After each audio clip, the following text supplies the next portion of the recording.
Walking in nature, I often admire mosses and lichens attached to trees and rocks. They don't harm the trees, but only use the surface to collect moisture. What is most amazing about them is that they can go for a very long time without water, even dry up, and still survive until the next rainfall comes. This is very much like the endurance of human spirit. We might not be able to quench its thirst for years, living stressed and without a purpose, but our spirit will wait patiently until we are ready to let it lead us again.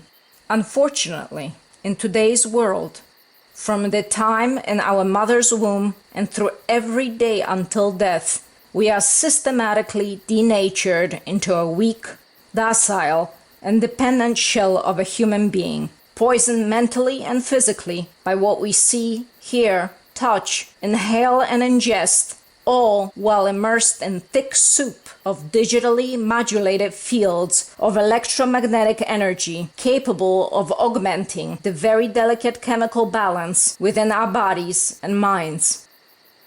This multi-pronged assault on our perception and environment has resulted in people living their lives on autopilot with the lowered expectation to just survive, readily accepting their function within this ghastly global factory farm experiment.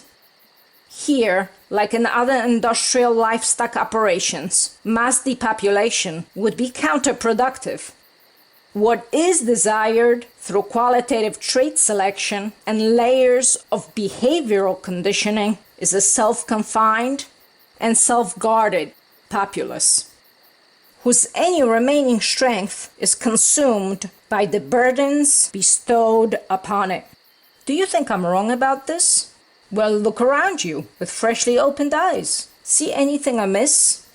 If you can spot the problems, you have just proved that we have the ability to diagnose what's wrong. Fixing things can also be as easy as not doing the things that caused our problems to begin with.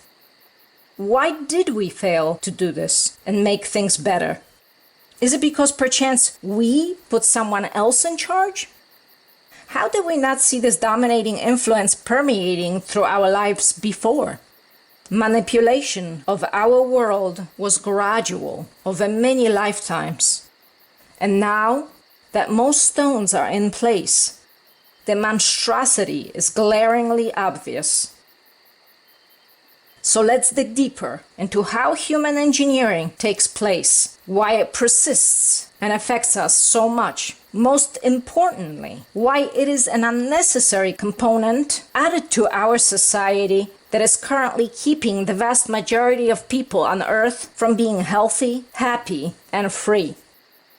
I could go through every facet of our time in an average day and show how things we come in contact with constantly damage us while we don't even know they are there. But what's more revealing is why this is so. Professionals specifically trained in their field have managed to create products that almost always, without fail, carry a dual purpose: to harm human health.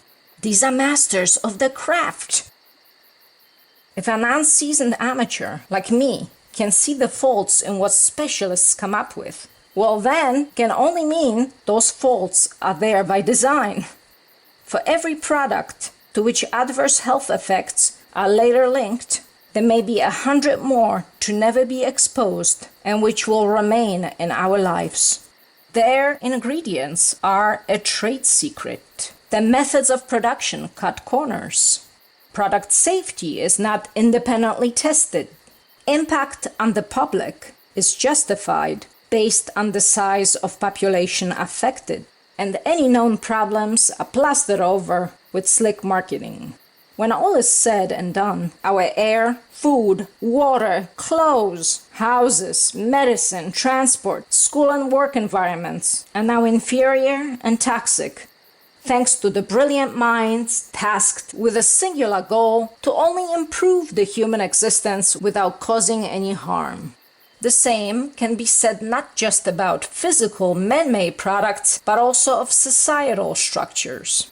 People look to experienced leaders within particular aspects of human society, scientists of law, economics, politics, or education, to guide them towards a better future.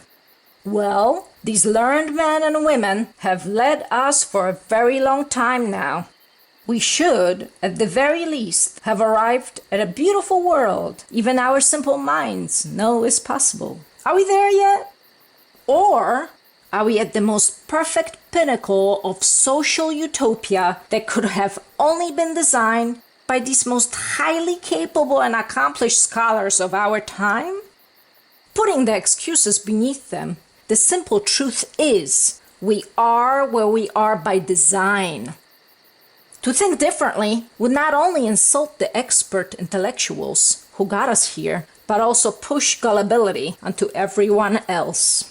After this great disillusionment follows a deep realization that to live in the world we envision, we must listen to our own hearts and not to those in perceived authority.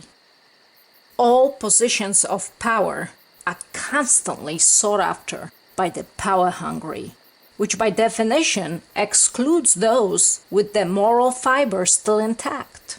This is why, as businesses and institutions grow, they take the shape of a top-down structure as the most efficient way of increasing and preserving the power on top. It is no accident that most negative decisions detrimental to humanity came from those at the very top, with a helping hand in their execution from those hoping to reach the top. The same dynamic also plays out during social transformations. That's why revolutions are often desired to give the impression of change, while in reality further tightening up control. These ideas cannot be explained away as part of a natural human tendency to be this way, because then a top-down management scheme would not be needed. We naturally choose to be free. It is time for our original self to act accordingly and choose only that which empowers our freedom instead. This will be possible if we pause and investigate what goes into our bodies and minds. Only then we can act on our own behalf in all important aspects of life.